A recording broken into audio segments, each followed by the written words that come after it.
Hello everyone. So welcome to the business vlogger. मैं in generally कभी individuals पे videos बनाता नहीं हूँ, बट सिंस ये टॉपिक है इकोनॉमिक्स एंड बिजनेस एंड बाकी सारी चीज़ों से रिलेटेड, तो मुझे लगा कि इस टॉपिक को बनाना चाहिए। तो आज का हमारा टॉपिक है राधिका पांडे।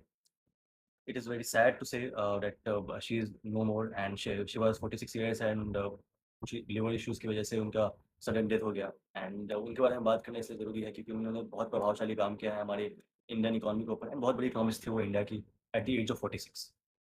बनारस हिंदू यूनिवर्सिटी से उन्होंने बीए इकोनॉमिक्स करने के बाद एमए और पीएचडी किया जेएनवी यूनिवर्सिटी जोधपुर से in economics. And she was an associate professor at national school of public finance and policies. And उनके दिन अगर मैं उपलब्धियों के बारे में बात करूँ तो बहुत सारी उपलब्धियां हैं। वो बहुत रिनाउंड इकोनॉमिक्स थी इंडिया की। और उनका जो रिसर्च का स्पैन था, उन्होंने वो बहुत सारे सेगमेंट्स में गया, बहुत सारे सेगमेंट्स में उन्होंने काम किया है। जिसमें सबसे प्रोमिनेंट तीन चार चीज़ें मैं अगर आपको बताऊं तो वो ये होगा कि जो अपना बिजनेस साइकिल और कैपिटल का जो ये होता है कंट्रोल होता है कि मनी कंट्रोल और ये सारी चीज़ें इसके ऊपर, और फाइनेंशियल सेक्टर्स में जो रेगुलेशंस आते हैं उसके ऊपर उन्होंने बहुत सारे काम किया।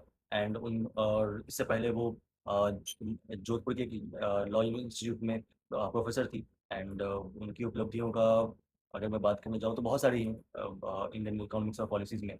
But it is very sad to hear dismissal at a very young age, and my condolences towards her family and friends। तो इसके लिए एंड इस टॉपिक पे वीडियो बनाना ज़रूरी था क्योंकि मैं एक्नॉलेज करना चाहिए उनकी उपलब्धियों को और उनके वर्क को towards India and Indian economic policies.